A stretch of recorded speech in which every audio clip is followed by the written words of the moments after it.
Aldaw ka-farmers. Si Lola Cynthia po ito.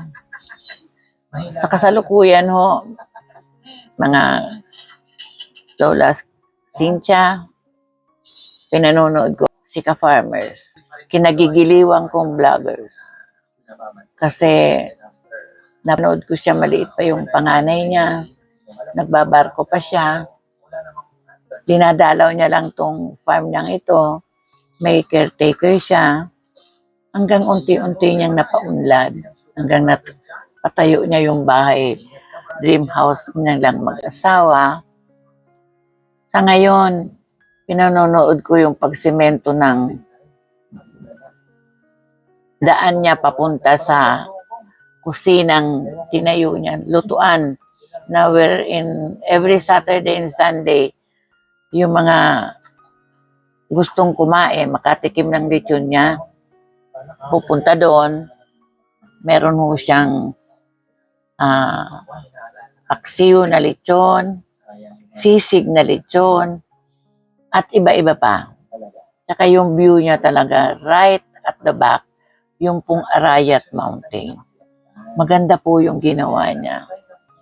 Unti-unti po, magaling siyang humawak ng tao. Hindi niya pinababayaan yung mga tao niya. Yung isa nga niyang tao, pinagawa niya na ng bahay sa loob ng farm. Sa dulo po, malapit sa lechonan. Mabait naman po yung mga tao niya, katulad nung si Rambo. Maano na masigasig sila magtrabaho. Sinusuklian nila yung kabaitan ni ka-farmers.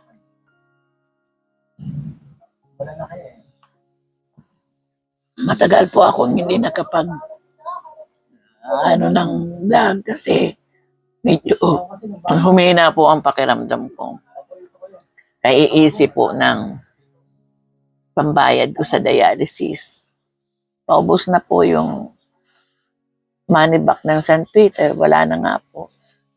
Kaya nawala po sa loob ko yung mag-upload kasi masyado pong magulo ang utak ko.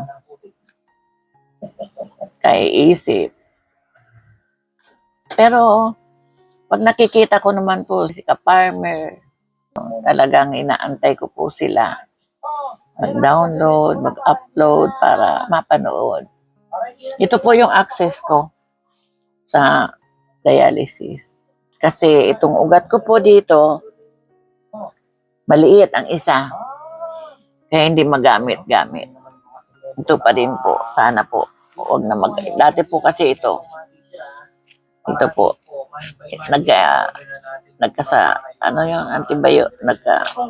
Nagka-fungus po. Kaya nalipat na po dito sa kabila. Dito po naubos uli yung ko kasi nung nagka-fungus po ito, mahal po ang injection. Nene, come. Ito po si Tiny ko, 9 years old. Ito po ang iniwan namin kasi nabawal na po sa clinic si Choy Choy. So binigyan po namin siya ng girlfriend. 9 years old po ito. Oh. Mabait po ito. Mabait. Kaya lang kinukulit si Lucio. Ay, si Choy Choy. Oh. Bait-bait po yan. Bali po tayo kay ka-farmers, oh. Sinisemento po yung daan niya papunta doon sa karinderya niya. Kung gusto niyo pong kumain ng lechon ka-farmers, daanan niyo lang po siya dito sa Arayat. Every Saturday, Sunday po lang siya.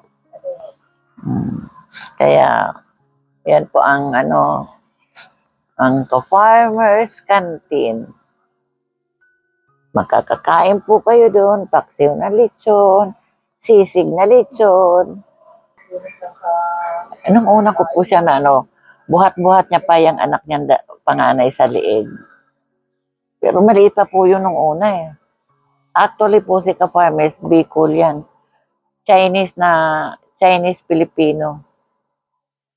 Sa Bicol po sila lumaki. Ay, hindi pa pala umaalis ang aking alaga dito. Ba, nagusto na buhat ng lola. Oo, ito po, si Nene, Tiny. Ayan. Hindi na po umalis, natunga ng karga ng lola. Ay, sumisingit po yung isa. Oh, pasok, pasok, pasok. Hmm.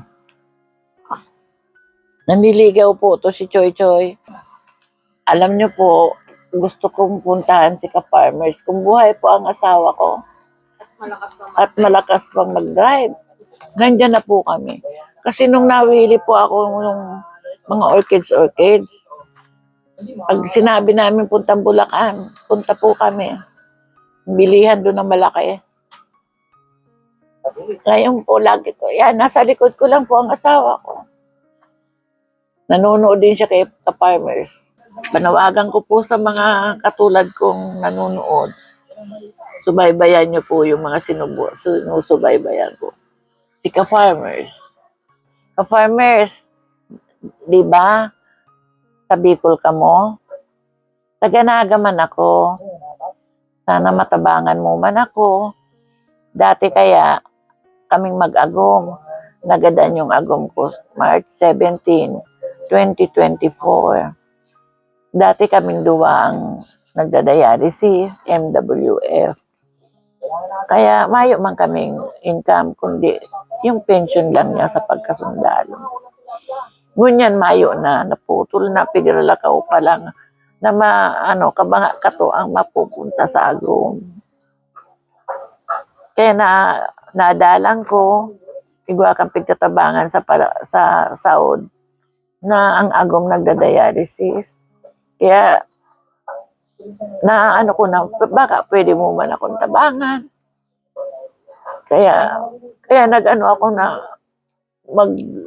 sa emo. Nailing ko kung paano ka magtabang sa mga tao mo. Paki-endorse na rin lang yung bago man lang akong pigibuhan kang aki ko ng YouTube. Baka pwede mo man daw akong i-endorse para magkaigwaman akong may madagdag man lang sa kuya. Lola Cynthia, ang YouTube, YouTube channel. Hilinga na lang, Nonoy, na kuya naman, 69 naman ako ngayong August 29. Dikit naman lang kung mayo lang akong ate na digdi. Mayo akong ibang income. Then ako nakakalakaw. Naka-wheelchair na ako. Kansud mapagpuli ko. Nag-twist ako.